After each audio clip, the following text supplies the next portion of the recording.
Hey, yo, what's going on? The devotion today, it comes out of 1 Peter, chapter 1, verse 13, and it reads, this is the New Revised Standard Version. Prepare your minds for action, discipline yourselves, set all your hope on the grace that Jesus Christ will bring you when He is revealed. Alright? I'm going to go to get my King James. And in my King James, that same exact verse,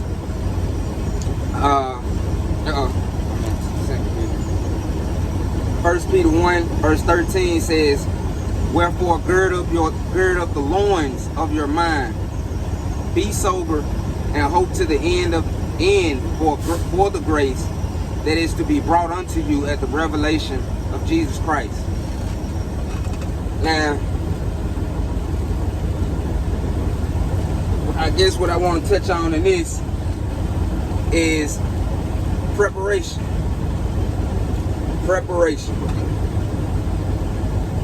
Peter, who we know to be the rock, out of all the disciples, Christ knew that he would be the rock of pretty much what a lot of the Gospels would stand on. But we also know the story of Peter, which he denied Christ during the crucifixion. Somebody spotted him out, and a woman basically spotted him, and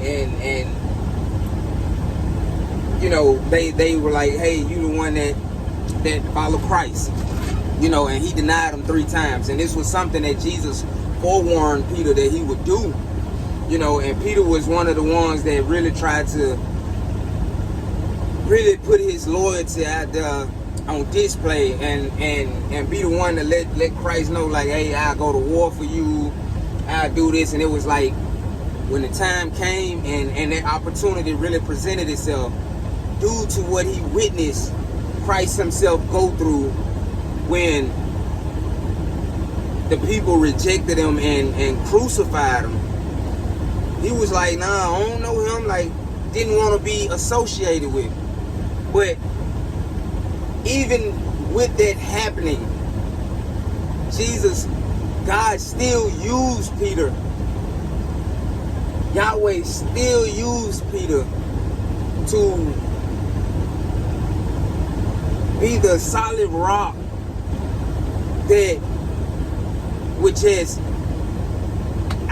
when I say Peter really drives it home to help the believer understand what we really have to do, what we really have to be on guard for.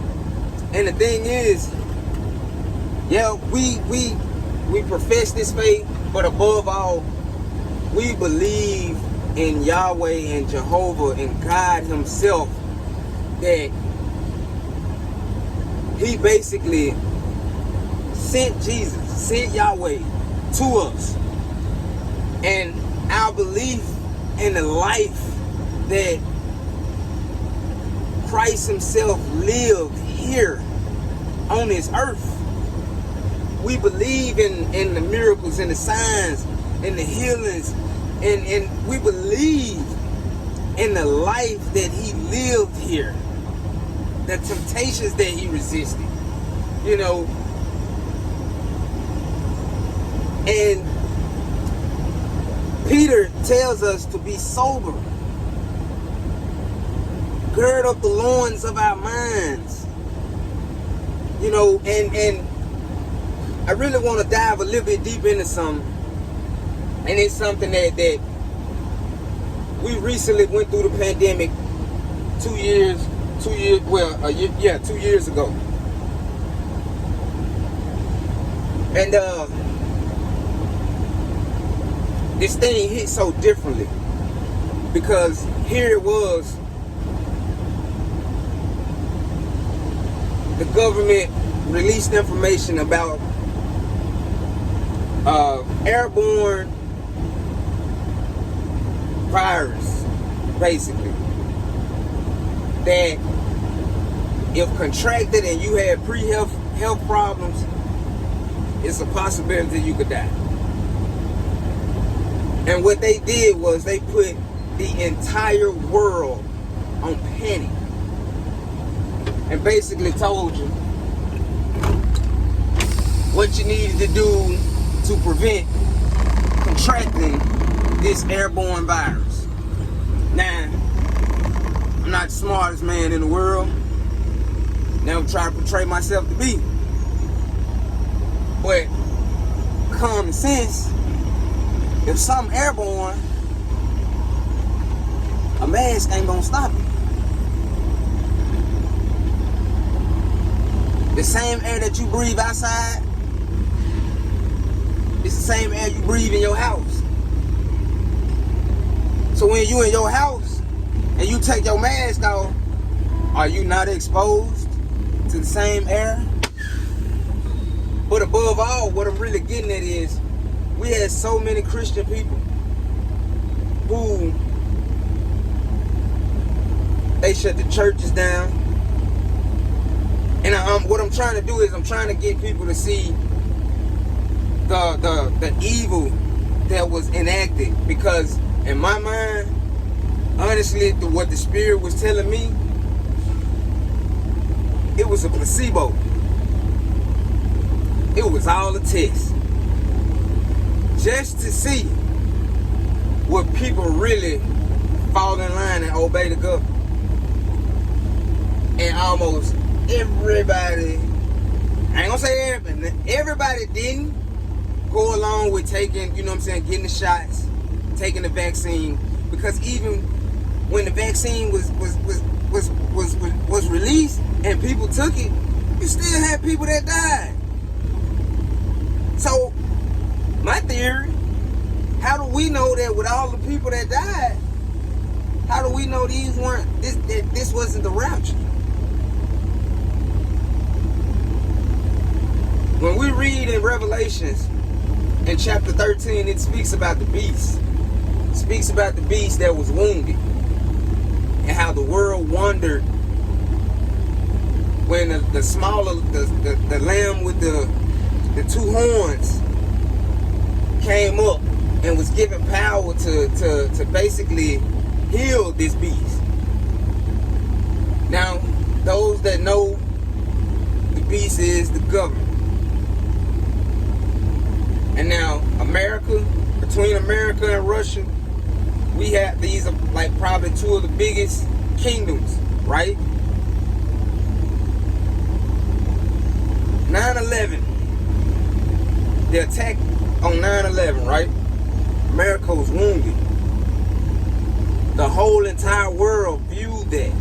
The whole entire world knew what happened. They saw America come to its knees. And true enough, great men, you know,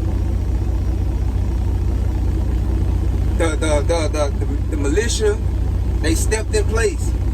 People got in line, got in order to help rebuild America up in front of the world. The world wondered, like, how they bounced back behind something like that. How did they bounce back behind something like that? And then here it comes.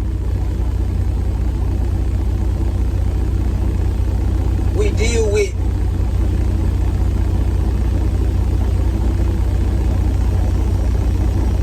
COVID, the pandemic, and they shutting everything down.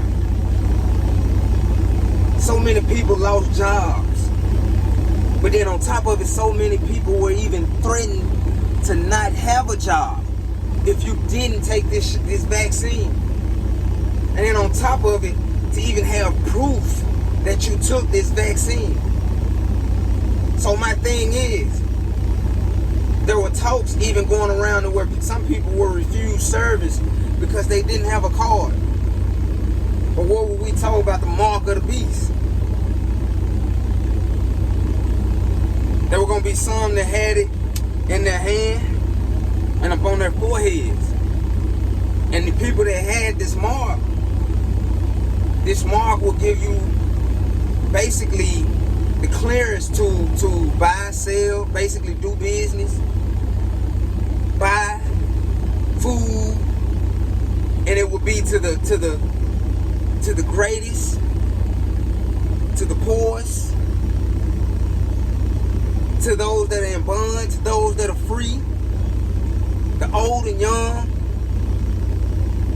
And so my thing is,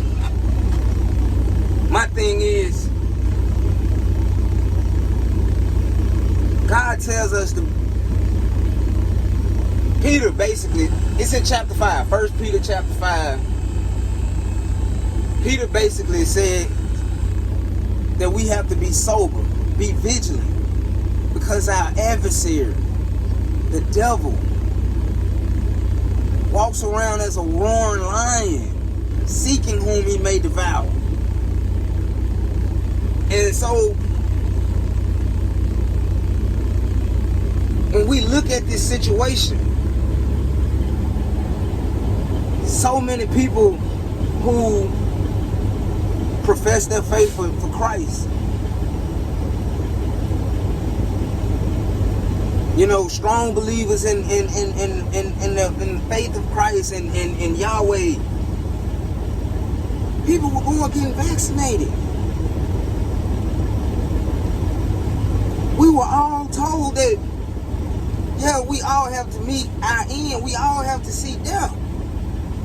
And here it was, the government enacted fear.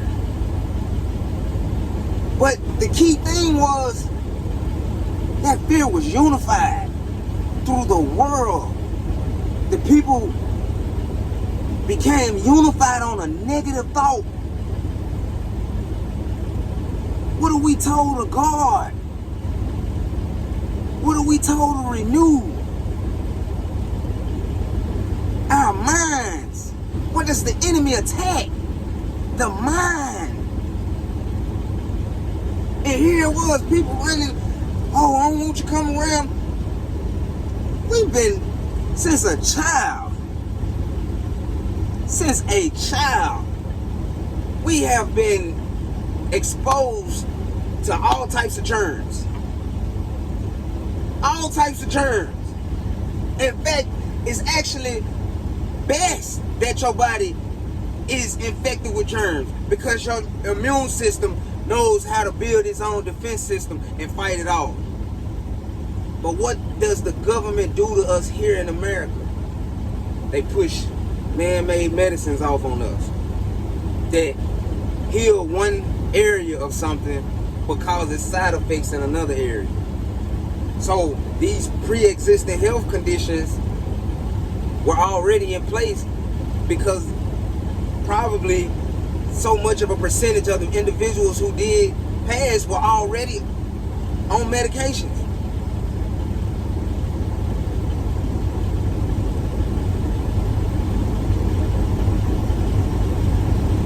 And to be trustworthy and allow somebody to stick you with something that you don't, they knew what it was, but you didn't know what it was. I may sound like a fool, may be a fool,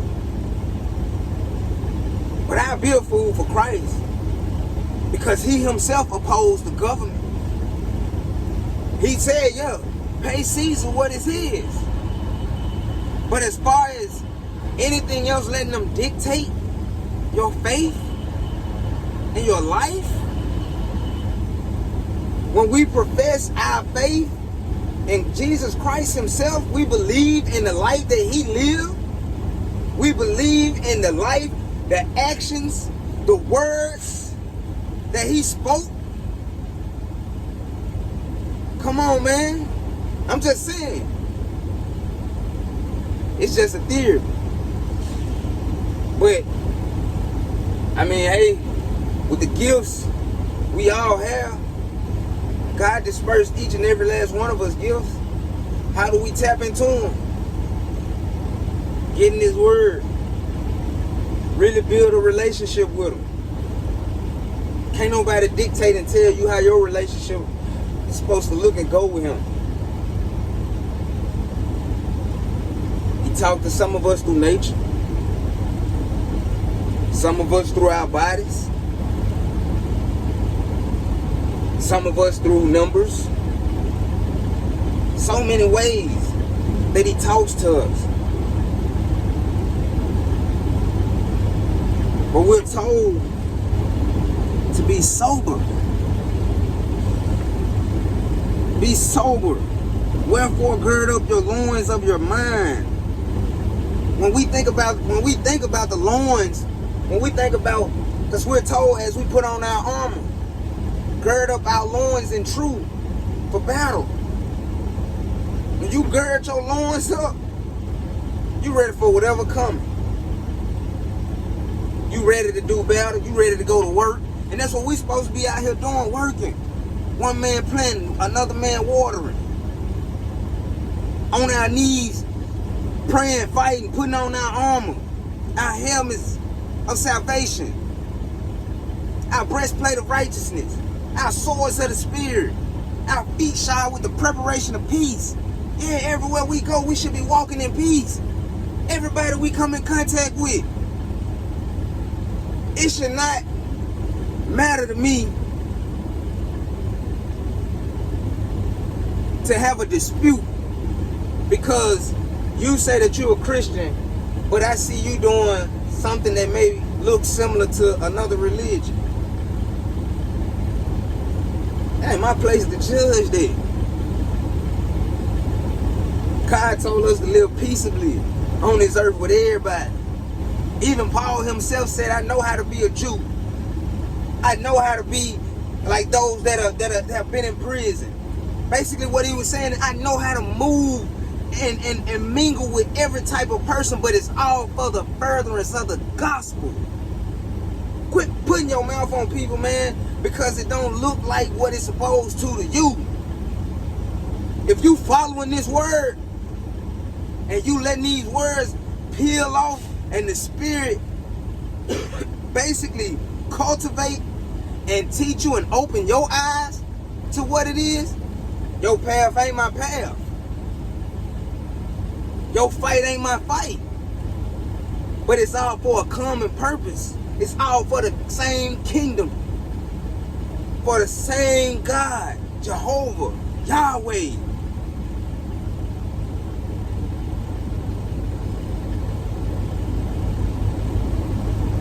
Those who profess the Christian faith, yeah, the only way to him is through the belief in the blood that was shed through Christ Jesus himself. Don't get into all these disputes. All that's small stuff. That is small stuff. That's what's throwing us out from being vigilant. That's why the government was able to do what they've done. Because it's divide and conquer.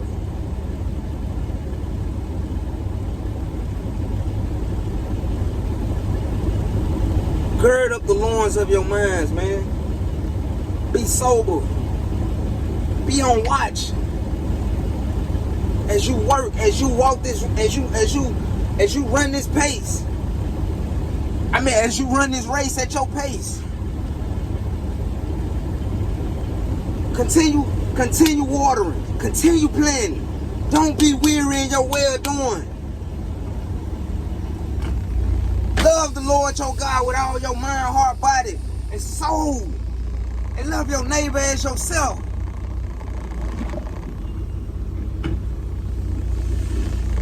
Love gonna conquer all. But be on watch. Because it's trust me, trust and believe, if they ain't done this to us here, it's something. That was just a delusion. That was just something to get you thrown off. Wearing masks for something that's airborne. Come on, man. Wearing masks for something that is airborne. Think about that. Common sense, man. You wearing a mask in public, but you taking it off when you get home. So I guess your house incubating. I guess you ain't got vents in your house. Cracks. So the air outside ain't in your house. Come on, man. Come on, man. We gotta be watchful. We gotta be watchful. We in the end times. But we gotta be on guard, on watch.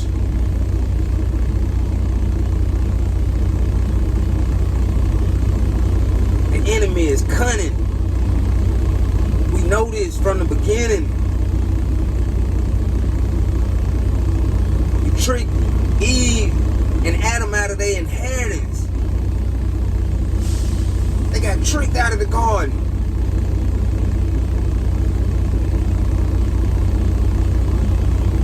Come on, y'all. Be sober. Be vigilant. So I encourage you, ward up the loins of your mind. Be on watch. Because our adversary, the devil, he's looking for who he can devour.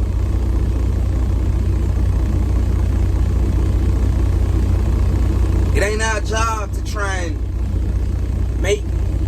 we can't make nobody believe in nothing they don't want to believe in. But however God talks to you, however Yahweh uses the spirit to get through to you, don't be afraid to use your gifts, because it's all got a part in the ministry. Some were given the gift to see and interpret dreams, to speak in tongues, to interpret tongues, to prophesy, to teach, to pastor. And when we see those with that are weaker vessels, you go and you bring them into the body, and you lift them up. You help them find a way to cultivate their gift. Get out of thinking, oh, because you done got so many years, and come on, man. That don't mean nothing. That don't mean nothing.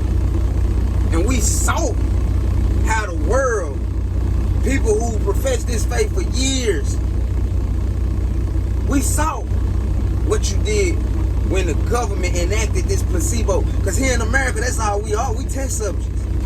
We statistics. We statistics over here. In this country here, you can profess anything, you can claim anything. This land of the free. And what Revelation talk about with the end times? The blasphemies that came from the beast. The approval of all type of wickedness and evil. But then to have the Antichrist stand in place and do miracles and wonders that would cause so many to denounce to denounce Christ himself.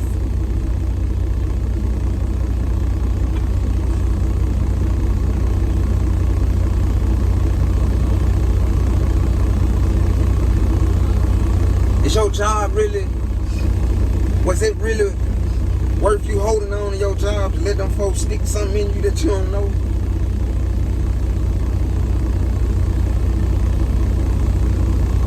So just ask. Just food for thought.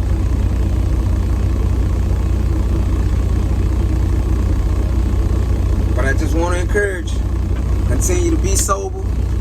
Be vigilant. And gird up the loins of your mind. I love y'all. Be blessed.